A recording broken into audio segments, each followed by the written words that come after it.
સુરેન્દ્રનગરના ચૂડામાં છરીના ઘા મારીને યુવતીની હત્યા કરવામાં આવી છે। યુવતીની છરીના ઘા ઝીંકીને હત્યા કરવામાં આવી છે। 15 જેટલા ઘા મારવામાં આવ્યા। સમગ્ર પંથકમાં ચકચાર ફેલાઈ ગયો છે।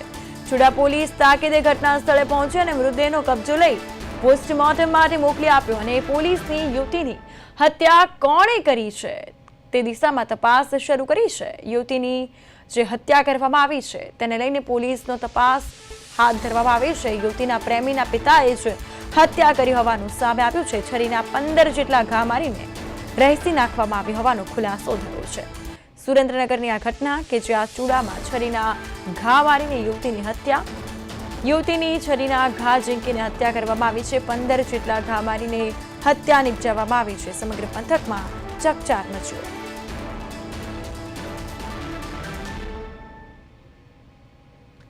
આ સાથે વધુ માહિતી માટે સુરેન્દ્રનગરથી અમારા સંવાદદાતા સચિન પીઠવા ફોન લાઈન પર જોડાઈ ગયા છે। સચિન, સુરેન્દ્રનગરમાં ચૂડામાં છરીના ઘા ઝીંકીને યુવતીની નિર્મમ હત્યા કરવામાં આવી છે, શું છે વધુ અપડેટ? બીજો વાત કરવામાં આવે તો ચૂડા તાલુકાના જોબાળા ગામમાં રહેતી યુવતીને યુવકના પિતા દ્વારા હત્યા નિપજાવવામાં આવી છે તેવા આક્ષેપ કરવામાં આવ્યા છે અને હાલ પોલીસે તે દિશામાં વધુ તપાસ હાથ ધરી છે।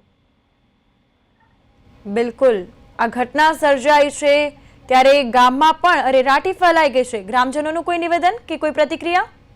ઘટના સર્જાઈને 24 કલાક થવા છતાં પણ હજી પણ આરોપી પોલીસ પકડથી દૂર છે અને પોલીસ હજી પણ આરોપીને શોધવા માટે ચક્રો ગતિમાન કર્યા છે। બિલકુલ, તમામ માહિતી બદલ આપનો આભાર।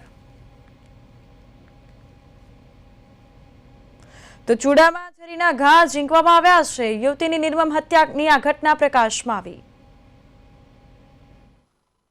આજરોજ તારીખ 15/11/2025 ના રોજ ચૂડા પોલીસ સ્ટેશન વિસ્તારના ચૌબાળા ગામે એક બનાવ બનેલો હતો। આ બનાવની અંદર એક જે બેન છે હેતલબેન ભૂપતભાઈ જુવાલિયા, એમનો મૃતદેહ જે છે વહેલી સવારે ગામની અંદર આવેલી પ્રાથમિક શાળાની બાજુમાંથી મળી આવેલો હતો।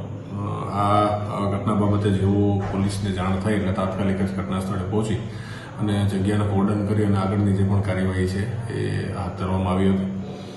પ્રાથમિક માહિતીના આધારે તમામ સંભાવનાઓ અને તમામ પ્રકારની બાબતોને વેરીફાઈ કરી અને છેલ્લે જે અમારા પાસે જે વિગત છે એ મુજબ આ હેતલબેન જે છે એમણે છેલ્લા કેટલાક વર્ષો પહેલાં એ જ ગામના સંજયભાઈ બચુભાઈ લીંબડિયા કરીને જે વ્યક્તિ છે એમની સાથે એમને મૈત્રી કરાર કરેલો હતો અને એ સંજયભાઈ જે છે એમના સાથે આ બેનને 3 વર્ષનું બાળક પણ છે, પણ કોઈ પણ કારણોસર એ બાદના સમયમાં સંજયભાઈએ મેરેજ પણ કરેલા હતા અને બીજા મેરેજમાંથી પાછળથી છૂટાછેડા પણ લીધેલા હતા।